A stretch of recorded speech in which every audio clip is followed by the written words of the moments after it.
Capítulo 10. Uma mente confusa. Se, porém, algum de vós necessita de sabedoria, peça a Deus, que a todos dá liberadamente, e nada lhes impropera, e ser-lhe-á concedida. Peça, porém, com fé, em nada duvidando, pois o que duvida é semelhante à onda do mar, impelida e agitada pelo vento. Não suponha esse homem que alcançará do Senhor alguma coisa pela qual ele pedir, porque sendo um homem de ânimo dobre, de duas mentes, hesitante, duvidoso, indeciso, inconstante, incerto e duvidoso, em todos os seus caminhos, em tudo o que pensa, sente e decide. Tiago 1, versículos de 5 a 8. Descobrimos que imaginação e confusão são parentas. Imaginar, em vez de definir um pensamento, pode causar, e certamente causa, dúvida e confusão. Tiago 1, de 5 a 8, é uma excelente passagem que nos ajuda a entender como podemos superar a imaginação, a dúvida e a confusão e receber aquilo de que precisamos de Deus. Para mim, o homem de duas mentes, a versão King James da Bíblia o chama de homem de ânimo dobre, é o retrato da confusão porque ele vai constantemente para frente e para trás, jamais se decidindo sobre qualquer coisa. Assim que ele pensa que toma uma decisão, já vem a imaginação, a dúvida e a confusão para levá-lo a operar outra vez entre duas mentes. Ele é inseguro a respeito de tudo. Vivi muito da minha vida assim, sem perceber que o diabo tinha declarado guerra contra mim e que a minha mente era o campo de batalha. Estava inteiramente confusa sobre tudo e não sabia o porquê. A racionalização conduz à confusão. Porque discorreis entre vós, homens de pequena fé? Mateus 16, 8. Até aqui temos falado sobre a imaginação e falaremos mais sobre a dúvida no próximo capítulo. Nesse ponto, gostaria de discorrer um pouco mais sobre a confusão. Uma grande porcentagem do povo de Deus é admitidamente confusa, porque, como vimos, uma razão é a imaginação, a outra é a racionalização. O dicionário define a palavra razão em sua forma de substantivo como um fato ou motivo fundamental que fornece sentido lógico para uma premissa ou acontecimento, e na sua forma verbal como usar a faculdade da razão, pensar logicamente. Uma maneira simples de dizer isso é: racionalizar acontece quando a pessoa tenta imaginar o porquê por trás de alguma coisa. A racionalização faz com que a mente se resolva em torno de uma situação, assunto ou evento, tentando entender todas as complicadas partes que a compõem. Nós estamos raciocinando quando examinamos uma afirmação ou ensinamento para ver se é lógica e a desprezarmos se não for. Satanás frequentemente nos rouba a vontade de Deus para nós por causa do raciocínio. O Senhor pode nos direcionar a fazer alguma coisa, mas se ela não fizer sentido, se não for lógica, poderemos ser tentados a desconsiderá-la. O que Deus direciona uma pessoa a fazer nem sempre tem sentido lógico para sua mente. Seu espírito pode confirmá-lo e sua mente rejeitá-lo, especialmente se for algo extraordinário ou desagradável, ou se demandarem sacrifício ou desconforto pessoal. Não racionalize na mente, apenas obedeça no espírito. Ora, o homem natural não aceita as coisas do Espírito de Deus, porque lhes são loucura, e não pode entendê-las, porque elas se discernem espiritualmente. 1 Coríntios 2, versículo 14. Aqui está uma ilustração pessoal prática que espero trará mais compreensão sobre a questão de racionalizar na mente em oposição a obedecer no Espírito. Certa manhã, quando estava me vestindo para ministrar em um encontro semanal que dirijo perto da minha cidade, comecei a pensar sobre a mulher que dirigia nosso ministério de ajuda lá e em como ela tinha sido fiel. Veio um desejo no meu coração de fazer alguma coisa para abençoá-la de alguma forma. Afinal, Ruth tem sido uma bênção para nós todos esses anos. Orei, o que posso fazer para ajudá-la? Imediatamente meus olhos caíram sobre um vestido vermelho novo que estava pendurado em meu closet.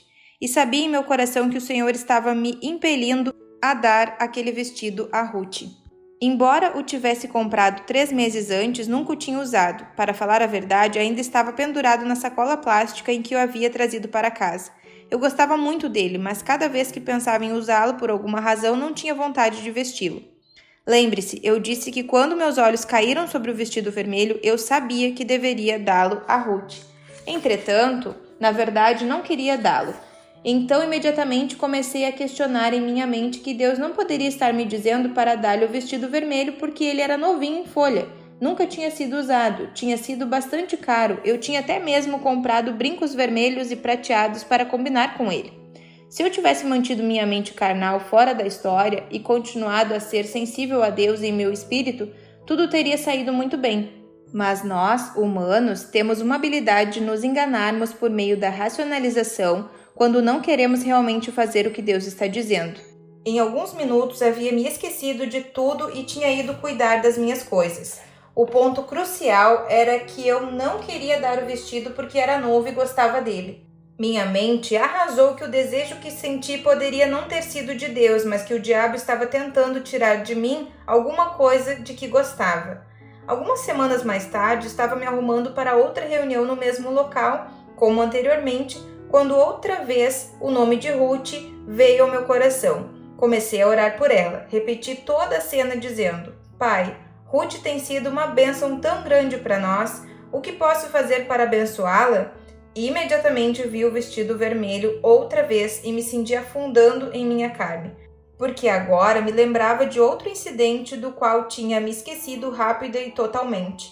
Dessa vez não havia como torcer a situação, ou tinha de encarar o fato de que Deus estava me mostrando o que fazer e então fazê-lo, ou simplesmente eu tinha de dizer: sei o que estás me mostrando, Senhor, mas simplesmente não vou fazê-lo. Amo o Senhor demais para desejar desobedecer-lhe intencionalmente. Então comecei a conversar com ele sobre o vestido vermelho. Em poucos minutos percebi que na ocasião anterior eu tinha chegado à minha conclusão fora da vontade de Deus e havia levado apenas um momento para fazê-lo. Tinha pensado que não poderia estar ouvindo o Senhor porque o vestido era novo. Entretanto, agora percebi que a Bíblia nada diz sobre doar apenas coisas velhas. Seria um sacrifício maior para mim dar o vestido porque era novo, mas seria também uma bênção maior para Ruth. Quando abri meu coração para Deus, ele começou a me mostrar que, para início de conversa, havia comprado o vestido para Ruth. Por essa razão, jamais consegui usá-lo. O Senhor quis me usar como seu agente para abençoá-la o tempo todo, mas tinha tido minha própria ideia sobre o vestido e até que estivesse desejando abrir mão da minha ideia, não poderia ser dirigida pelo Espírito. Esse incidente em particular ensinou-me muito. Perceber quão facilmente podemos ser dirigidos pela nossa cabeça e permitir que a racionalização nos mantenha fora da vontade de Deus provocou em mim um medo reverente do questionamento. Lembre-se, de acordo com 1 Coríntios 2, versículo 14, o homem natural não entende o homem espiritual. Minha mente carnal, meu homem natural, não entendia o fato de eu dar um vestido novo que nunca havia sido usado, mas o meu espírito, meu homem espiritual, entendia bem. Espero que esse exemplo lhe traga mais compreensão nessa área e o ajude a caminhar na vontade de Deus. Por falar nisso, você provavelmente deve estar se perguntando se afinal dei o vestido vermelho a Ruth. Sim, dei, e agora ela trabalha em nosso escritório em tempo integral e ocasionalmente ainda usa o vestido vermelho para trabalhar. Seja um praticante da palavra. Tornai-vos, pois, praticantes da palavra e não somente ouvintes, enganando-vos a vós mesmos. Tiago 1, 22. A qualquer tempo que virmos o que a palavra disser e nos recusarmos a cumpri-la, o questionamento tem de alguma forma se envolvido e nos enganado para que acreditemos em alguma coisa que não é verdade. Não podemos gastar tempo excessivo tentando entender mentalmente tudo o que a palavra diz. Se testemunharmos no Espírito, podemos ir em frente e fazer o que deve ser feito. Descobri que Deus quer que eu lhe obedeça. Quer tenha vontade, queira ou ache que é uma boa ideia, quer não. Quando Deus fala por meio da sua palavra ou do nosso homem interior, não devemos arrazoar, debater ou nos perguntar se o que ele disse é lógico. Quando Deus fala, devemos nos mobilizar, não racionalizar. Confie em Deus, não na razão humana. Confia no Senhor de todo o coração e não te estribes no teu próprio entendimento. Provérbios 3, 5. Em outras palavras, não confie em racionalização.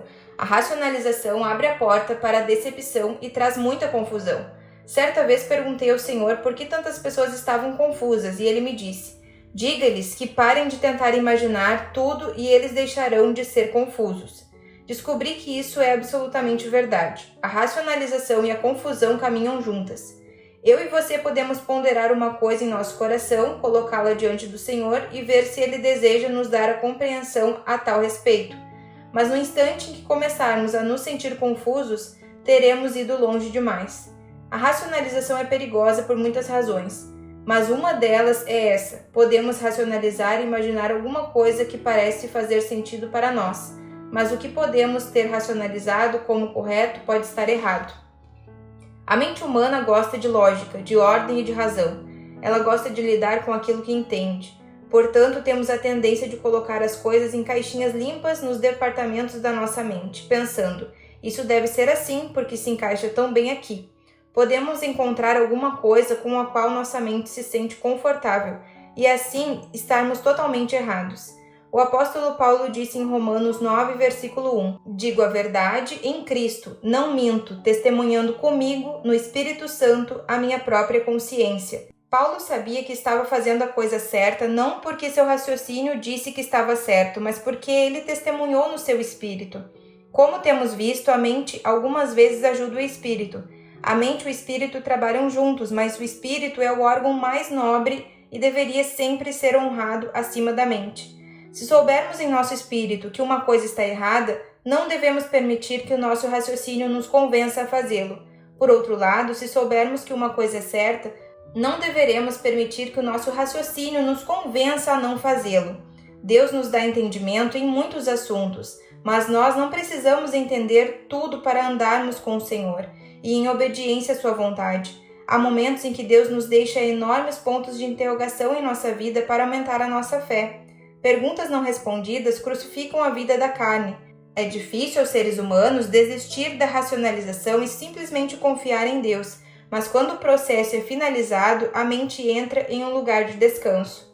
Racionalizar é uma das atividades ativas na qual a mente se engaja e que impede o discernimento e o conhecimento da revelação. Há uma grande diferença entre o conhecimento que vem da cabeça e o conhecimento por revelação. Não sei sobre você, mas quero que Deus me revele as coisas de tal maneira que saiba em meu espírito que o que foi revelado à minha mente está correto. Não quero racionalizar, imaginar e ser lógica revolvendo minha mente em torno de um assunto até ficar exausta e confusa. Quero experimentar a paz de mente e de coração que vem da confiança em Deus, não do meu próprio discernimento humano e entendimento. Eu e você devemos crescer até o ponto de ficarmos satisfeitos por conhecer o único que sabe, ainda que não saibamos. Resolva não conhecer nada, exceto Cristo.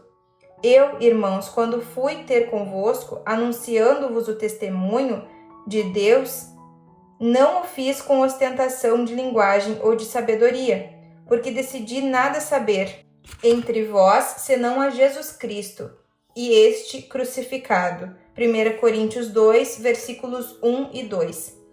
Esse era o enfoque de Paulo para o conhecimento e racionalização, e consegui entendê-lo e apreciá-lo. Levou muito tempo, mas finalmente percebi que em muitos casos, quanto menos sei, mais feliz sou. Algumas vezes descobrimos tanto que isso nos torna infelizes.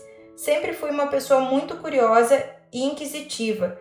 Tinha de ter tudo calculado para estar satisfeita. Deus começou a me mostrar que minha constante racionalização era a base da minha confusão e que isso estava me impedindo de receber o que Ele queria me dar.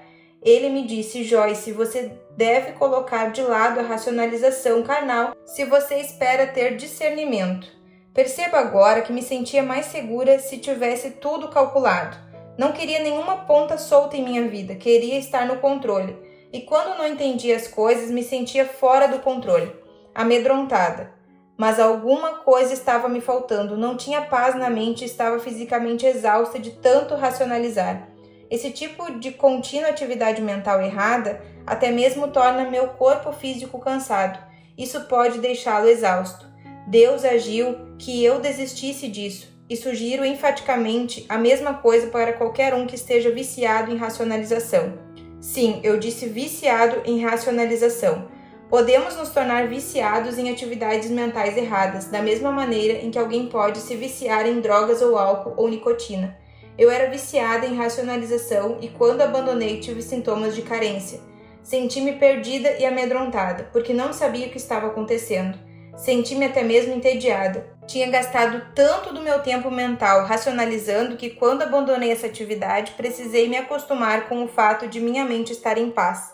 No início parecia tedioso, mas agora eu amo isso.